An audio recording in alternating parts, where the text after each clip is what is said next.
So when I was a kid, my dad took a deck of cards and told me to pick a card. I picked one. Let's just say it was this card, and he told me to put it back in the deck. And he shuffled it around, and he said, "Was this your card?" And I was like, "Whoa!"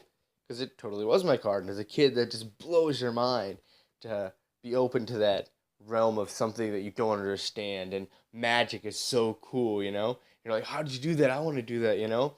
I remember I used to watch Chris Angel all the time and be like totally freaked out to the point where I thought he was actually doing real supernatural magic. And it turned out what my dad was doing, he was just folding the corner of the card so he would know what card I was taking. Pretty simple, right? And deceptive. But that's all magic is, deception. But deception designed to delight. And of course, that's a quote from the movie Now You See Me. I love that movie. It's so great. It's a heist movie, but with magic. And these people using their deception as kind of like a Robin Hood kind of way, which is so cool. I went into this movie hoping that I would see my favorite characters on a new adventure, following the same formula action, comedy, heist, and I got that. It totally delivered. Some critics are saying that they didn't like this movie, that it was unbelievable. I just don't get that because I mean they're giving A's to movies about decade-old super soldiers and people in mech suits. So unbelievable. I don't know. I feel like you got to suspend your disbelief on this one. Yes, when people get hypnotized, you don't just grab them and say you're going to sleep, sleep, sleep. That doesn't really happen, but you got to just roll with it. I mean, yeah, there's no magical super secret society called the Eye, but you just roll with it. It's a movie. Have fun. And that's what I had at this movie. Fun. It's a fun movie. It doesn't have a lot to say about like deep or philosophical like message. It's just fun, and that's okay to enjoy fun movies. I've had to tell myself that because I analyze movies so much that I had to tell myself it's okay to have fun. And that's why I had fun in X Men Apocalypse. But anyway, enough about that. Let's talk about um, some of the actors. Isla Fisher, I hope I'm pronouncing that right, she couldn't return for this movie, which a lot of people were disappointed about because I loved her as Henley in the first one.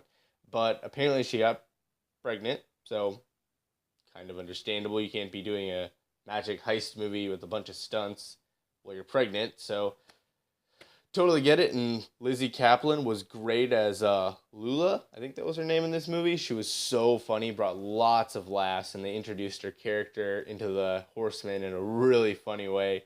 So I didn't really mind so much, and I liked how they didn't just say, "Oh, this is Henley." Remember, this was always Henley. Because some movies do that. They replace an actor and they call that actor the same name as the actor they replaced, and they expect no one to notice. So sometimes people don't notice, which I don't know what it says about their character in the movie. Anyway, Daniel Radcliffe's in this movie, and he is no Harry Potter in this one. I loved him as the narcissistic, egotistical, genius, rich boy. It was so funny to see him. He's trying to separate himself from his Harry Potter role, and I think this movie, I mean, it's about magic, so you're still kind of thinking of Harry Potter, but at the same time, he's totally a different character, and it was hilarious. Woody Harrelson, he has a role in this movie, no spoilers, that I found annoying. I didn't at first, but upon furthering examining the character, I feel like his character could have been condensed into other characters that could have done the same job that he did to move the plot along. And I just felt like it was weird and unnecessary. And I might, upon watching it again, because I've only watched it once in theaters, I might actually turn out to like it. But right now, I think he was kind of unnecessary and annoying. But anyway, um, camera work. I like talking about camera work. One of my YouTube heroes, Chris Stuckman, he always tries to include cinematography in his movie reviews, and I like to too. I don't know much about cinematography, but as far as camera work, I felt like it was really cool. There was some stuff, a lens through a bag, because a character had a bag in his head. That was cool. There was one sequence with a card, no spoilers, but it was mind blowing. It was so cool how the camera followed the card and what they were all doing. Oh, just, you gotta see it. That's so cool. I think the movie was worth it just for that scene. It was mind blowing. There was one shaky cam scene. I don't like shaky cam. If you don't know what shaky cam, it's like when the camera like goes this angle and then cuts to another angle and then goes down there, and it's like all shaking in this fight scene. And by the time the fight scene's over, it's like this blur won over these five blurs, and they're on the ground, and he has a bloody nose, and you're like, what happened?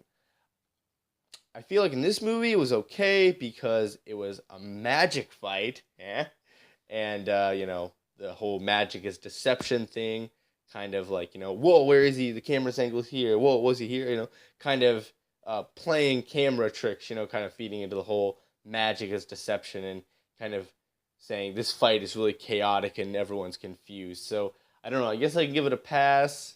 I still am biased against shaky cam. I don't like it. So anyway, those are just my initial thoughts on Now You See Me 2. I am just starting my YouTube channel back up. I have a headphone mic, as you can see. This is just a spare room in my house, and I'm filming off my phone. So you guys forgive me if the quality wasn't that good, or if what I was saying was kind of subpar, because I'm just starting this back up, and I hope you guys will support me as I continue to try to get better and start up a YouTube channel, because I feel like I got a lot to say, and I feel like I want to say it about movies, about media, about storytelling, about philosophy, worldviews, you name it. I just like to talk to you guys, and I appreciate you guys supporting this video. Like it, share it, and go see Now You See Me 2 in theaters, and buy it on DVD when it comes out, because that's how good it is.